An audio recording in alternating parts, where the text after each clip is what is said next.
Anjas. Selamat direkamnya. Gue lagi Oh, ini nyisir udah gak apa-apa. direkam.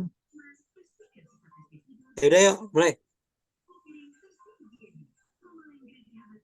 Ya, langsung.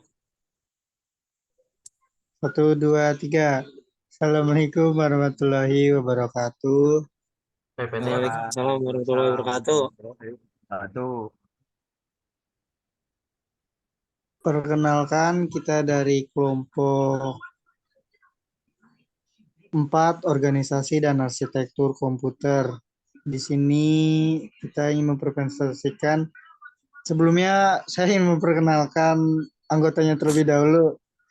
Yang pertama saya Noval Aldila Rizkanda, yang kedua ada Lutfi Sadli, yang ketiga ada Wahyu Dwi Prakoso, keempat ada Akbar Fajarudin, kelima ada Adra Nur Faiz, dan yang keenam ada Fauzian Akram sama Yunita Isnaini. Bang, PPT-nya bang. Kita apa tuh? Ininya apa tuh? Share screen. Mana nih share screen-nya? Aduh, Bang Wahyu kayaknya nge-lag ini.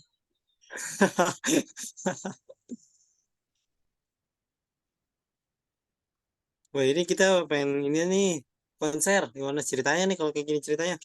Gue pengen Yuk, nyanyi nih. Wahyu, Wahyu share dong. Ini jukeran di mana, Palanya Bang? kayak apa tahu. Ini jukeran di mana? Kayak Keren. Aladin, Cok. Keren mana ya? Cepkon.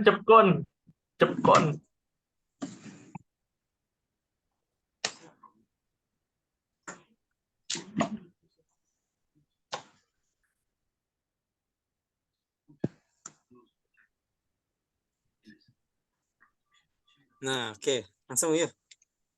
Ya langsung yuk. Langsung pal. Dari awal. Ini bukan gua kali yang baca ini.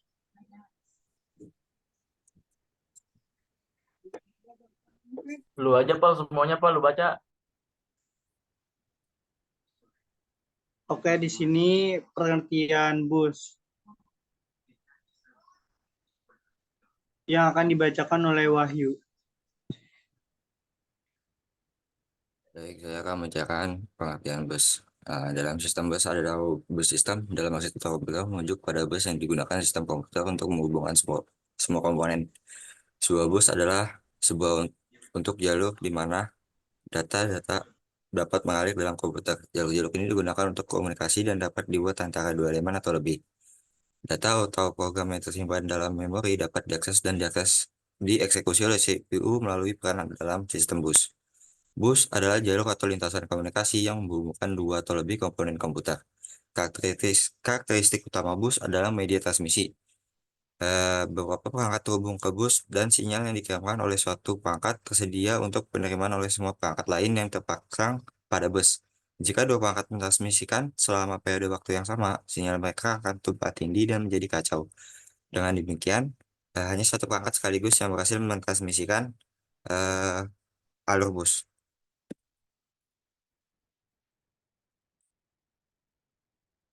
Lanjut, terdapat saluran bus. Saluran bus ada berbagai macam, yaitu pertama saluran data atau data bus. Saluran data memberikan lintasan bagi perpindahan data antara dua modul sistem. Saluran ini secara kolektif disebut bus data. Umumnya, bus data terdiri dari 8, 16, dan 32 saluran. Jumlah saluran diaktifkan dengan lebar bus data, karena pada suatu saat tertentu masing-masing saluran hanya dapat dipindahkan pada suatu saat. Nah, yang kedua adalah saluran alamat atau address bus. Saluran alamat digunakan untuk menspesifikasi sumber dan tujuan data pada bus data. Saluran ini digunakan untuk mengirim alamat Word pada memori yang akan diakses CPU. Juga digunakan untuk saluran alamat perangkat modul komputer saat CPU mengakses suatu modul. Nah, yang ketiga adalah saluran kontrol atau kontrol bus. Saluran kontrol digunakan untuk mengontrol bus data, bus alamat, dan seluruh modul yang ada. Karena bus data dan bus alamat digunakan oleh semua komponen, maka diperlukan suatu mekanisme kerja yang dikontrol oleh bus kontrol ini. Secara umum, saluran kontrol terdapat beberapa cara antara lain sebagai berikut. Yang pertama ada memory write, yang kedua ada memory read, yang ketiga ada I/O write, dan keempat ada I/O read.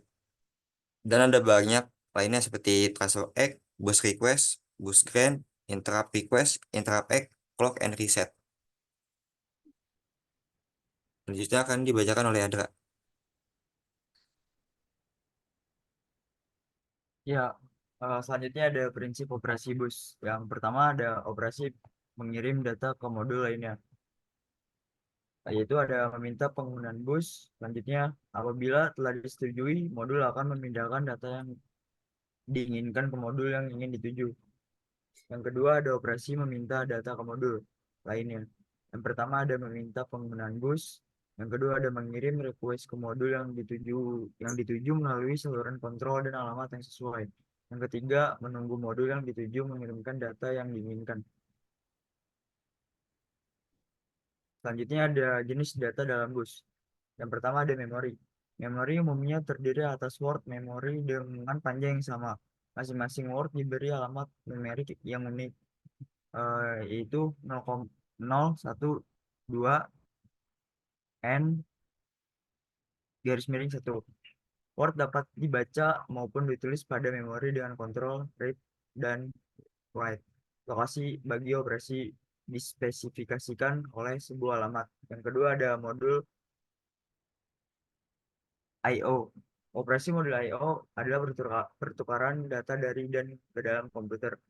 Berdasarkan pandangan internal, modul I/O dipandang sebagai sebuah memori dengan operasi pembacaan dan penulisan, bahwa penulisan modul I/O dapat mengontrol lebih dari sebuah perangkat peripheral. Modul I/O juga dapat mengirimkan sinyal interrupt. Yang ketiga ada CPU. CPU berfungsi sebagai pusat pengolahan dan eksekusi data berdasarkan routine program yang diberikan padanya. CPU mengendalikan seluruh sistem komputer sehingga sebagai konsekuensinya memiliki koneksi ke seluruh modul yang menjadi bagian sistem komputer. Oke, selanjutnya akan dibacakan oleh Bojan Akram Haidar.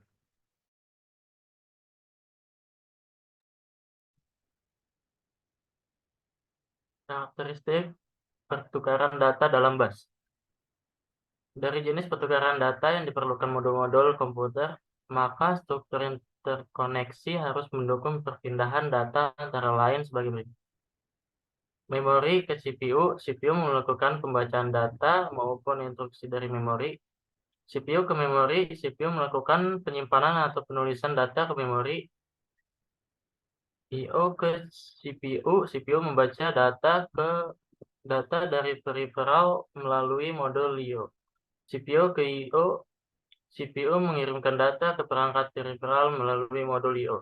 I/O ke memori atau dari memori digunakan pada saat sistem DMA.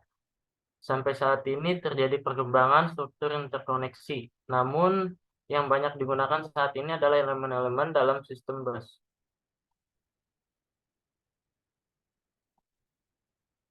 Jenis data. Hierarki multi-bus, bila terlalu banyak modul atau perangkat dihubungkan pada bus, maka akan terjadi penurunan kinerja. Faktor-faktornya antara lain, yang pertama, semakin besar delay propagasi untuk mengkoordinasikan penggunaan bus. Yang kedua, antrian penggunaan bus semakin panjang.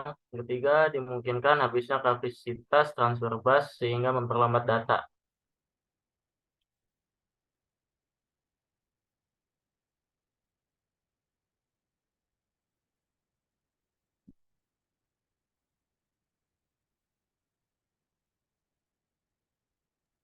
Siapa nih? Gue ya lanjut kali ya. Oke Ya, ya, lanjut. lanjut yaitu elemen-elemen rancangan dalam bus. Rancangan dalam suatu bus dapat dibedakan oleh elemen-elemen yang terdapat dalam sistem bus sebagai berikut. Yang pertama itu jenis bus. Jenis bus dapat dibedakan antara lain sebagai berikut. Yang ke-1 itu dedicate, merupakan metode di mana setiap bus saluran secara permanen diberi fungsi atau subset visi komponen komputer. Yang kedua itu time multiplexed, merupakan metode penggunaan bus yang sama untuk berbagai keperluan sehingga menghemat ruang dan biaya. Yang kedua itu, nah ini yang kedua itu metode arbitrasi. Metode arbitrasi adalah metode pengaturan dari penggunaan bus dan dapat dibedakan antara lain sebagai berikut. Nah, ini yang ada berapa ya? Ada dua ya, yaitu yang ke satunya itu tersentralisasi menggunakan arbiter sebagai pengatur sentral. Yang kedua itu terdistribusi. Setiap bus memiliki akses kontrol logis. Nah, terus habis itu lanjut lagi, yang ketiga itu timing. Timing berkaitan dengan cara terjadinya event yang diatur pada sistem bus dan dapat dibedakan antara lain sebagai berikut. Yaitu sinkronus, terjadi event pada bus ditentukan oleh clock atau waktu. Yang kedua itu asinkronus, terjadi sebuah event pada bus mengikuti dan tergantung pada event sebelumnya. Nah, yang keempat itu lebar bus. Semakin lebar bus data, semakin besar bit yang dapat ditransfer pada suatu saat. Nah, yang kelima itu jenis transfer data. Transfer data yang menggunakan bus diantaranya adalah sebagai berikut, yaitu operasi read, write, read, modify, write, operasi read after write, terus operasi block. Nah, terus lanjut ke sejarah perkembangan sistem bus. Nah, yang pertama itu Omnibus PDP 8, PDP 8. Omnibus digunakan pada komputer DSI PDP 8. Nah, sistem ini terdiri atas 96 buah lintasan dengan sinyal yang terpisah. Lintasan ini digunakan untuk membawa sinyal-sinyal kontrol alamat maupun data. Yang kedua itu Omnibus PDP apa ini? 2 ya? 2 bukan atau 11 ini? Ya, 11 lah. PDP 11 adalah rangkaian mini komputer 16 bit yang dijual oleh Digital Equipment Corp. Dan tahun 1970 PDP 11 diganti PDP 8 pada banyak aplikasi real time. Walaupun kedua lini produk tinggal di paralel selama lebih dari 10 tahun.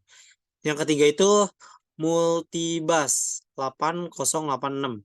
Multibus adalah sistem bus komputer standar yang digunakan dalam industri yang dikembangkan oleh Intel Corporation dan diadopsi sebagai IAA Bus 7966. Pada tahun 1982 ada lebih dari 100 papan multibus dan sistem produsen. Oke, yang keempat itu bus PC IBM PCXT. Nah, IBM Personal Computer XT model IBM 5160 adalah mesin yang disempurnakan yang dirancang untuk menyimpan disket dan hard drive, diperkenalkan 2 tahun setelah pengenalan IBM Personal Computer. Oke, lanjut yaitu Nova Aldila. Di sini ada lanjutan dari sejarah perkembangan sistem bus. Bus yang pertama itu ada bus sisa PC atau AT. Bus sisa dikembangkan oleh sebuah memimpin tim oleh Mark Dean di IBM sebagai bagian dari IBM PC proyek pada tahun 1981. Bus ini merupakan bus dengan sistem 8 bit dan diperpanjang pada tahun 1983 untuk arsitektur sistem XT. Yang kedua ini ada bus EISA 80386. Bus EISA Extended atau Extended Industry Standard Arsitektur adalah sebuah bus I/O yang diperkenalkan pada September 1988 oleh IBM. Standar ini diperkembangkan oleh beberapa vendor IBM PC compatible. Yang ketiga itu ada bus microchannel. Microchannel atau bus MCI microchannel arsitektur adalah sebuah bus bandwidth 32 bit yang digunakan beberapa komputer mikro. Bus PCI per komponen adalah bus yang didesain untuk beberapa perangkat keras. Bus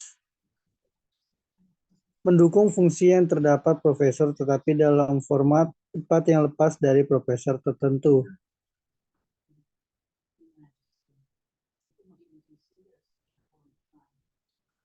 Selanjutnya ada bus SCSI. SCSI Small Computer System Interface adalah perangkat peripheral eksternal yang dipopulerkan oleh Macintosh pada tahun 1984.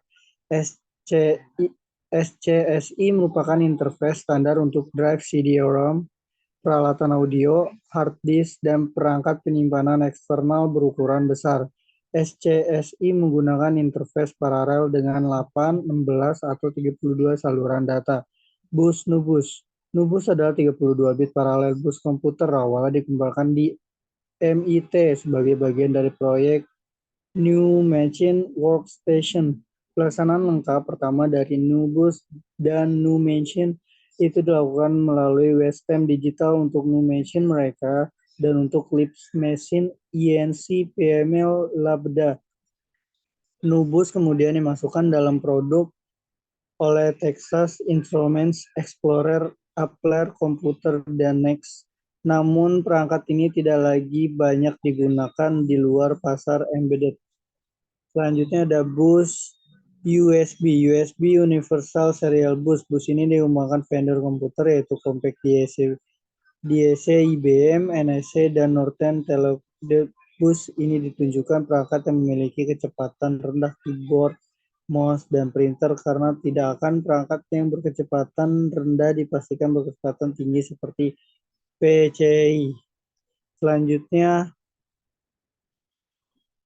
Akbar, boleh Bar. Selanjutnya yang ke-12 ada bus FireWire. FireWire memiliki dua versi, yaitu FireWire 400 atau EAA A1394A dan FireWire 800 EAA 1394B. FireWire 400 mampu mentransfer data antar komputer atau dengan perangkat keras lainnya sampai dengan 400 MB, sekitar 50 MBs. Yang ke-13 ada bus VMA. VMA bus adalah sebuah arsitektur komputer. Istilah VMA adalah singkatan dari Versa Modul Euro Card dan didefinisikan pertama kalinya oleh suatu grup manufaktur pada tahun 1980. Yang ke-14 ada bus CAMAC, Computer Automate Measurement and Control, adalah standar bus untuk akuisisi data dan komputer digunakan dalam nuklir dan fisika partikel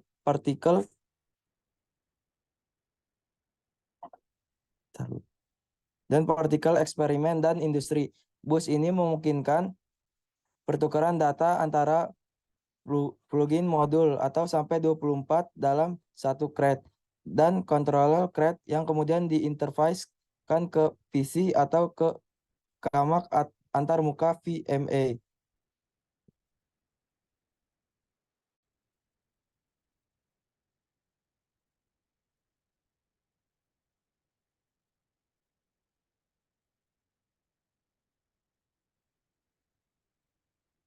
Cara kerja pada sistem komputer yang lebih maju.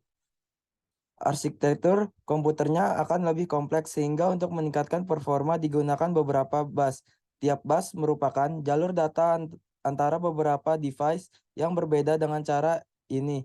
RAM, prosesor, GPU atau VGA AGP dihubungkan oleh bus utama berkecepatan tinggi yang lebih dikenal dengan nama VSB atau front side bus. Sementara perangkat lain yang lebih lambat dihubungkan oleh bus yang berkecepatan lebih rendah yang terhubung dengan bus lain yang lebih cepat sampai ke bus utama. Untuk berkomunikasi antar bus ini digunakan sebuah bridge. Lanjutan, Wai. Ya, kesimpulan akan dilanjut oleh Yunita. Oke, kesimpulannya adalah Sistem bus atau bus system dalam arsitektur komputer merujuk pada bus yang digunakan oleh sistem komputer agar dapat berjalan. Sebuah bus adalah sebutan untuk jalur di mana data dapat mengalir dalam komputer. Jalur-jalur ini digunakan untuk komunikasi dan dapat dibuat antara dua elemen atau lebih. Karakteristik bus. Karakteristik penting sebuah bus adalah bahwa bus merupakan media transmisi yang dapat digunakan secara bersamaan. Struktur interkoneksi bergantung pada jenis data dan karakteristik data. Selanjutnya, struktur komputer. Struktur komputer adalah sebuah sistem yang berinteraksi dengan cara tertentu dengan dunia luar. Interaksi dengan dunia luar dilakukan melalui perangkat periferal dan saluran komunikasi. Saluran bus.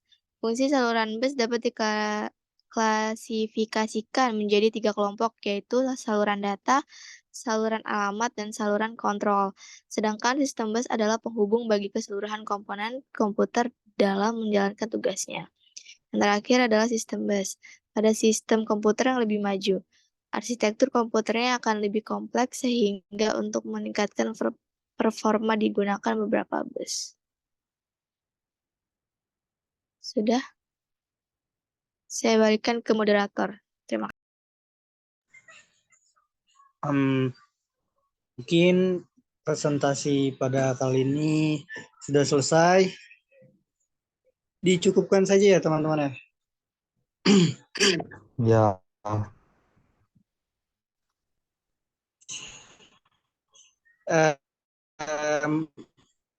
Sekian dari kelompok 4. Maaf karena cukup sekian.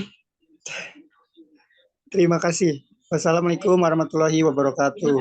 Waalaikumsalam warahmatullahi wabarakatuh. Waalaikumsalam.